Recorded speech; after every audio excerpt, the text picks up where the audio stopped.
When Indians run the future, why aren't they building it in India? Indians are on the top.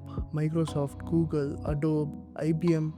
That's pride for our country. But why are you proud of it? Why are we celebrating their victory on reaching the top? You often forget or you don't question yourself. Why didn't they become the leaders of an Indian big tech? Or why doesn't an why doesn't India build another Google or IBM? Today's video we will be understanding the core of Indian mindset. You have paid bribe, I have paid bribe. We all had to in some point of our life if we were born and raised in India. Let's call a spade a spade. This is how things work here. Fees is 300 rupees, but for a service you sometimes you end up paying 3000 rupees. It's not a one person thing. It's a network between many people and everyone divides. The more bigger the network, the more bigger the fees. We are so deeply buried in unofficial fees, we don't even know how much government charges us. For an example, a learner's license in Karnataka is 150 rupees and a driver's license is 200. Let that sink in. I'm not here gonna agree that I paid unofficial fee because that is also considered a crime. But people who take unofficial fee can walk around freely because they also have to pay an unofficial fees for taking an unofficial fees from me and you. After a point, it's not about me knowing how to apply it for myself. My generation, we know how to go through a government website which always has a server issue and also apply and also get an confirmation. But whenever we apply whenever we apply, our file never moves through an office to office. This is an personal experience, by the way. While making this video, I genuinely got curious. I checked how much does US charge for their driving license system. They charge from $30 to $40. It depends state to state. Some of you might think, damn, that's 3,000 to 3,500 rupees approx. So that is expensive in fees. But a US citizen earns up to like $4,000 per month. So $30 to $40 is nothing but it comes below 1 to 2% of their monthly income.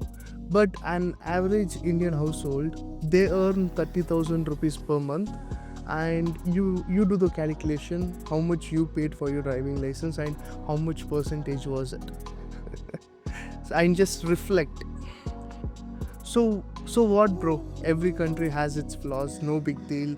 You like the US so much, then why don't you go live there? But deep down, if you had an opportunity to go live there, wouldn't you?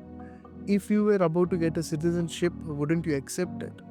If I go there and settle down, what's the difference between my mindset and those of who run Google and Microsoft? It's not about me ranting we live in a worse country. It's about I live in a metropolitan city.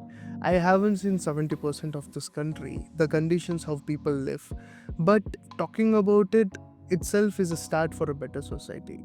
When they have startups based on AI and infrastructure, our startups are based on astrology and things getting delivered within 1 minute. And we celebrate it while we are working for a company in US. I don't blame the startups, I blame the mindset for getting things done in 10 minutes. It's amazing, I'm all in for it. But that's not everything. It should be a part of a larger ecosystem where all the industries are growing at the same time. Also, the big companies in India, all they know is to buy out or kill the small competitions, which wants to rise, and there is no real innovation happening here. Even though a person in this 1.5 to 6 billion wants to come up with something different, wants to help the society genuinely, goes through hurdles like unofficial fees for the license of his company, for his idea, or just even for a lift for his company, jumping through or hooping through the potholes, breathing the air which is hazardous and stuck in traffic for hours, going through the same issues again and again, makes a person think for himself. I have ambition, I have skill, and I have the capability to function better. but not in this place. I should move out, and he or she is recognized better.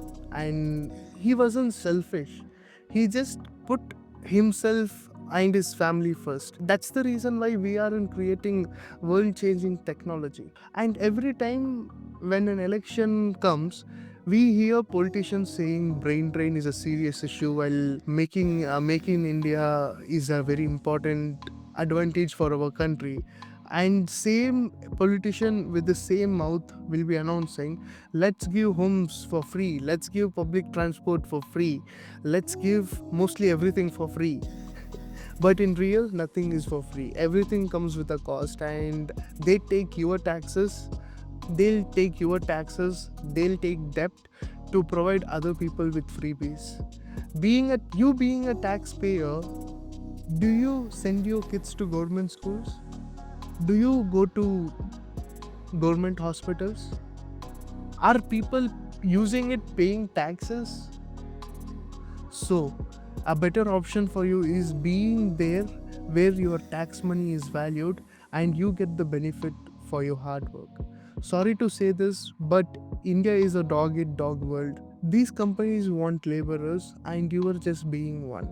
When you know you deserve better, when you know you have better capability, when you know you can perform better, why don't you just ask for us? We live in a democracy which has only two options, two parties with the same intentions. When you choose one side, the other side doesn't have an option. So it has to choose the side which you didn't choose.